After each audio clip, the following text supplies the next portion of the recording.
बिस्मिल्लाहिर्रहमानिर्रहीम। अस्सलाम वालेकुम रहमतुल्लाहि व बरकातुहू। दोस्तों, इंसान का रिश्ता जब सेहत से रूठ कर बीमारी से जुड़ जाता है ना, तो इस हालत को इंसान पसंद नहीं करता। ये बड़ी एक ऐसी हालत है कि जो इंसान को तंग करती है। और जब इंसान तंग होता है तो फिर ये कोशिश करता है कि मेरी इस हालत से जान छूट जाए। बीमारी को ख़त्म करने के लिए या सेहत को दोबारा से बहाल करने के लिए वो मुख्तलिफ किस्म के अमाल करता है। वो सेहत की हिफाजत करने वाले लोगों से रब्ता करता है। जो लोग सेहत की हिफाजत के लिए इक़दामात करते हैं, वो कोई ना कोई तरीका इख्तियार किए हुए होते हैं। यानी उनके पास कुछ उसूल होते हैं, कुछ कवानीन होते हैं या कुछ रास्ते होते हैं जिनके मुताबिक वो बीमारी को सेहत में लौटाने की कोशिश करते हैं। और उन्हीं के उस इंतखाब को तरीका इलाज कहा जाता है। यानी वो तरीका जिसके ज़रिए बीमारी को सेहत में बदला जाता है उसे तरीका इलाज कहते हैं। अब तरीका इलाज आपकी ज़िंदगी में बहुत ज़्यादा अहमियत का हामिल है, क्योंकि जब तक हमारी ज़िंदगी चलनी है, जब तक आपकी ज़िंदगी चलनी है, उस वक़्त तक आपको इलाज की ज़रूरत पड़नी है, क्योंकि सेहत दायमी चीज़ नहीं है। इंसान कभी ना कभी बीमार होता है। जब इंसान बीमार होता है तो वो तंदुरुस्त होने के लिए कोई ना कोई तरीका इख्तियार करता है, उसे तरीका इलाज कहते हैं। अब तरीका इलाज जो है, इसको समझना आपकी ज़िंदगी का सबसे अहम असासा है। तरीका इलाज क्या है? तरीका इलाज की कितनी किस्में हैं? तरीका इलाज की दो किस्में हैं अगर हम उसूलों पे देखें। नंबर एक है आर्जी तरीका इलाज और नंबर दो है मुस्तकिल तरीका इलाज या दायमी तरीका इलाज। अच्छा, इसको हम समझ सकते हैं शिफा के हुसूल से। एक इंसान बीमार हुआ, उसने बीमारी को ख़त्म करने के लिए कोई कोशिश की।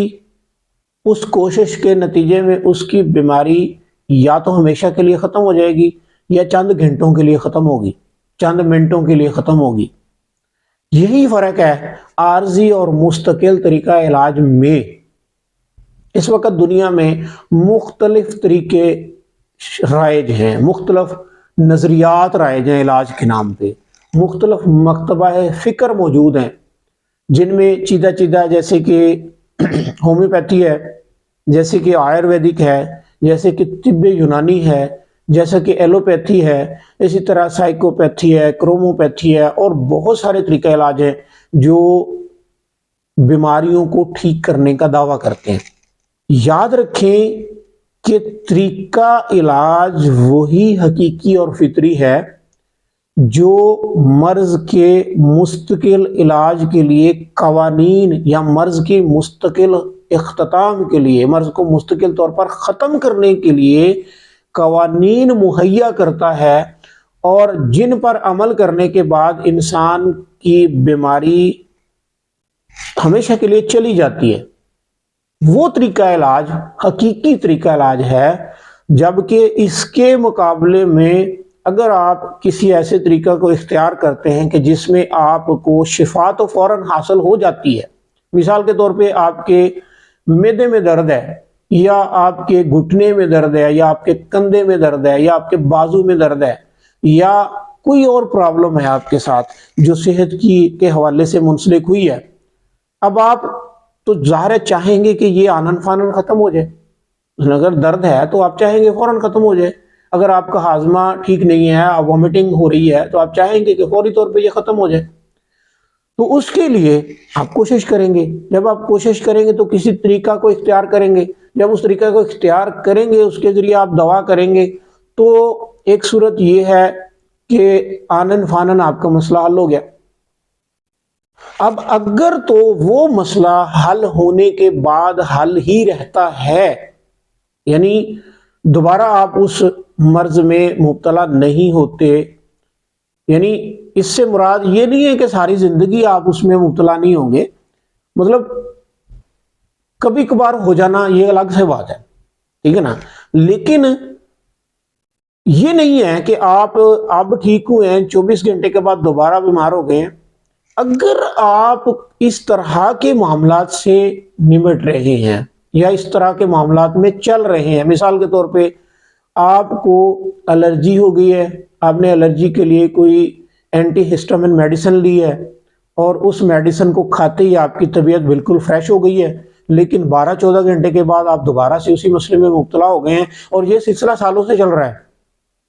اچھا، آپ کے معدے میں درد ہے یا انڈائجیشن ہے، آپ کا ہاضمہ ٹھیک نہیں چل رہا، آپ کوئی کسی ایک طریقہ علاج کا کوئی ایک کیپسول لیتے ہیں، ٹھیک ہے، وہ لینے کے بعد تقریباً آپ چند منٹوں کے بعد آپ ٹھیک ہو جاتے ہیں اور اس کے بعد 12-14 گھنٹے کے بعد آپ کی طبیعت دوبارہ خراب ہو جاتی ہے، آپ کو دوبارہ لینے کی ضرورت پڑتی ہے اور یہ سلسلہ سالوں چلتا رہتا ہے۔ تو اس کا مطلب ہے کہ اب یہ بات آپ کو سمجھ لینی چاہیے کہ آپ کا منتخب کردہ طریقہ علاج حقیقی فطری دائمی نہیں ہے۔ یہ بات ذہن میں بٹھا لیں، کیونکہ نشہ یا ایڈکشن تو روزانہ ہو سکتی ہے یا مخصوص ٹائم پیریڈ کے بعد ہو سکتی ہے، لیکن علاج ایڈکشن پہ مبنی نہیں ہونا چاہیے۔ اگر آپ کو ایک دوا لینے سے فوری فائدہ تو ہوتا ہے، لیکن 12-14 گھنٹے کے بعد اس کی ریپیٹڈ ڈوز آپ کو لینی پڑ رہی ہے، تو اس کا مطلب ہے کہ وہ دوا اور وہ طریقہ علاج عارضی طریقہ علاج ہے، مستقل اصولی اور قانونی طریقہ علاج نہیں ہے۔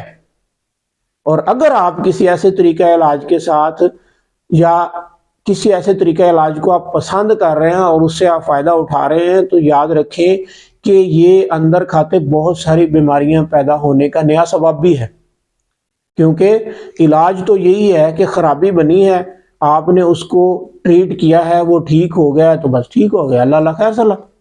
لیکن اگر آپ کو روزانہ ادویات دہرانی پڑ رہی ہیں تو اس کا مطلب ہے کہ وہ علاج نہیں ہے، کیونکہ علاج تو جب ہوتا ہے تو وہ اصولوں پہ ہوتا ہے، اور جب اگر اصول فطری ہیں تو اس سے حاصل ہونے والا مقصد دائمی ہوگا۔ دیکھیں، دوا، غذا اور صحت اور علاج یہ انسان کے چولی دامن کے ساتھ ہیں۔ دوا انسان ہمیشہ نہیں کھا سکتا، دوا انسان ہمیشہ بیمار ہونے کے بعد کھاتا ہے، اور بیمار ہونے سے پہلے ساری زندگی انسان غذا کھاتا ہے، اور غذا ہی ایسی چیز ہے جس کو انسان ساری زندگی ریگولر کھا سکتا ہے اور اس کو کھانی بھی چاہیے، لیکن دوا ایسی چیز نہیں ہے جس کو یہ روزانہ کھائے گا۔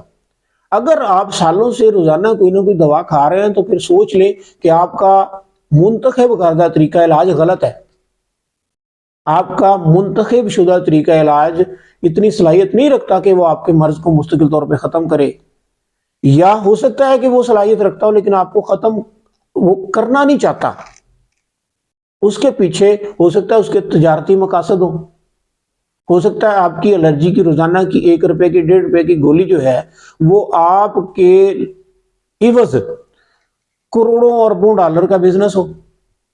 یہ بڑی قابل غور بات ہے، اس پہ غور کیجئے گا۔ اگر آپ بیمار ہونے کے بعد سالوں سے تندرست نہیں ہو رہے نا، تو پھر آپ غور کریں کہ آپ نے جو طریقہ علاج منتخب کیا ہے کیا وہ دائمی ہے، کیا وہ حقیقی ہے، کیا وہ فطری ہے، کیا وہ مستقل طریقہ علاج ہے، کیا وہ فطری اصولوں پہ قائم ہے۔ کیونکہ اگر وہ فطری اصولوں پہ قائم ہوگا تو پھر آپ کی صحت دائمی ہونی چاہیے۔ غذائیں ہمیشہ کھائی جاتی ہیں، دوائیں بوقت ضرورت کھائی جاتی ہیں۔ اگر آپ کو روزانہ دوا کھانی پڑ رہی ہے تو پھر آپ اپنے آپ پہ غور کیجیے۔